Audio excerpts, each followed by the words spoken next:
আসসালামু আলাইকুম। Hello everyone, সবাই কেমন আছেন? আশা করি আলহামদুলিল্লাহ সবাই ভালো আছেন। আলহামদুলিল্লাহ আমরাও ভালো আছি।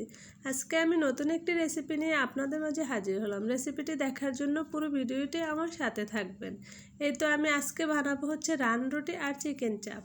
প্রথমে আমি রান রুটি বানানোর জন্য একটা ডো তৈরি করে নেব। এখানে আমি নিয়েছি 1.5 কাপের মতো ময়দা। আপনারা চাইলে আটাও নিতে পারেন, কিন্তু ময়দা দিয়ে বানালে বেশি ভালো হবে। এখানে আমি স্বাদ মতো দিয়েছি লবণ আর দিয়ে দিয়েছি কিছুটা গুঁড়া দুধ। এখন আমি এখানে দিয়ে দেব হচ্ছে 1 চামচের মতো ইস্ট। আমি এখানে 1.5 কাপ আটার মধ্যে আমি 1 চামচ ইস্ট দিয়েছি। আপনারা আটাটা বেশি হলে আপনারা আটা বা ময়দা যেটাই হোক আপনারা ইস্টের পরিমাণটা একটু বাড়িয়ে দিতে পারেন।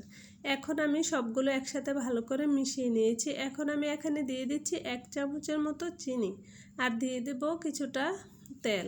আমি এখানে 1.5 চামচের মতো তেল দিয়েছি। দিয়ে এখানে আমি কুসুম গরম পানি দিয়ে আমি একটা ডো তৈরি করে নেব। ডো তৈরি করে আমি এটাকে কিছুক্ষণের জন্য রেস্টে রেখে দেব। এই তো কিছুক্ষণ রেস্টে রেখে দিয়েছি। এখন আমি এখানে নিয়েছি মশলা চাপের জন্য। এখানে নিয়েছি জায়ফল, জর্তিক, এলাচ, শাহি জিরা, ধনিয়া, তারপরে নিয়েছি স্টার মশলা একটা, আর হচ্ছে দারচিনি। এগুলো আমি ব্লেন্ডারে ব্লেন্ড করে নেব। এদিকে আমি নিয়েছি মুরগির বুকের অংশটা আমি পাতলা করে কেটে নিয়েছি। কেটে ধুয়ে ভালো করে পরিষ্কার করে নিয়েছি। এখন আমি এটাকে ছুরির উল্টা সাইডটা দিয়ে আমি একটু পিটিয়ে পিটিয়ে এটাকে একটু থেতো করে নেব। আমি সবগুলো মাংসই একই রকমভাবে ছুরি দিয়ে একটু পিটিয়ে থেতো করে নেব। আপনারা চাইলে এটা কাঁটা চামচ দিয়েও করতে পারেন। কাঁটা চামচ দিয়ে করলেও হয়, আবার আমি ছুরি দিয়ে করছি। আমার কাছে ছুরি দিয়ে করতেই সহজ মনে হয়েছে, তাই আমি ছুরিটা দিয়ে করেছি। এই যে এরকমভাবে করে নেবেন, একটু ভালো করে চেষ্টা করবেন থেতো করার জন্য, তাহলে চাপটা ভালো হবে, চাপের ভিতরে ভালো করে মশলাগুলো ঢুকে যাবে। এখন আমি এখানে দিয়ে দিচ্ছি মশলার মধ্যে প্রথমে আমি দিয়েছি এখানে লবণটা আমি এখানে দিয়েছি স্বাদ মতো।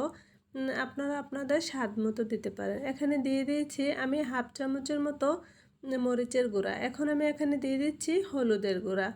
এখন আমি এখানে দিয়ে দেব আমি যে মশলাটা ব্লেন্ডার করে নিয়েছিলাম ওই মশলাটা।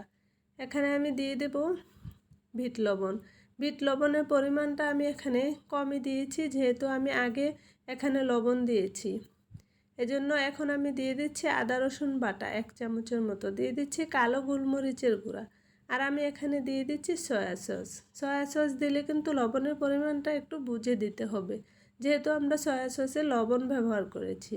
এখন আমি এখানে দিয়ে দেব সরিষার তেল 1 চামচের মতো।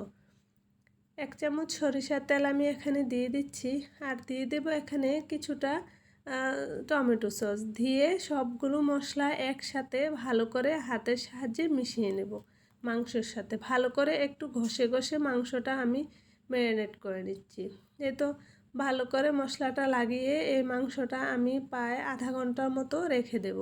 আপনারা চাইলে আরও বেশি রাখতে পারেন, আমার সময় কম ছিল তার জন্য আমি আধা ঘন্টা রেখে দেব রেস্টে।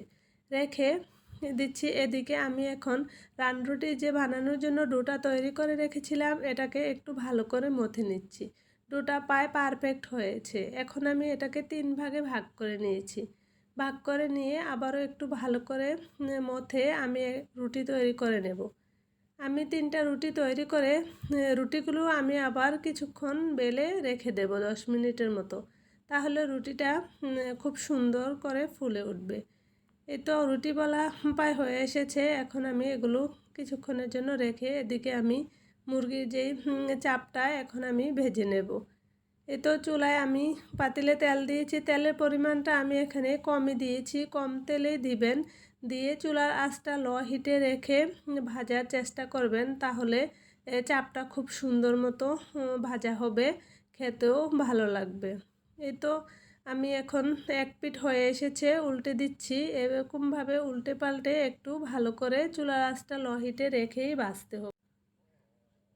এই তো পায়ে মুরগিটা আমি তো ভাজা হয়ে গেছে, নামিয়ে নিয়েছি। এখন আমি রান রুটিটা ভেজে নিচ্ছি। রান রুটিটাও আমি কিন্তু এখানে কোনো তেল দেব না, এভাবেই ভেজে নেব। চুলার আঁচটা লো হিটে রেখে আস্তে আস্তে করে সময় নিয়ে রুটিটা ভাজতে হবে, তাহলে রুটিটা খুব সুন্দর মতো হবে। এই তো আমার রেসিপিটি যদি ভালো লেগে থাকে তাহলে ট্রাই করে দেখতে পারেন, আশা করি ভালো লাগবে। আর যদি ইউটিউব থেকে দেখে থাকেন তাহলে সাবস্ক্রাইব করে নিতে পারেন, আর যদি ফেসবুক থেকে দেখে থাকেন তাহলে ফলো দিতে পারেন। আর অলরেডি যদি এই কাজটি করে থাকেন তাহলে আপনাদেরকে অসংখ্য ধন্যবাদ। আর প্লিজ একটা লাইক দিয়ে দিবেন, আপনাদের একটা লাইক আমাকে অনেক দূর এগিয়ে যেতে সাহায্য করবে। আজকের ভিডিওটি এখানেই শেষ করলাম। আসসালামু আলাইকুম, আল্লাহ হাফেজ।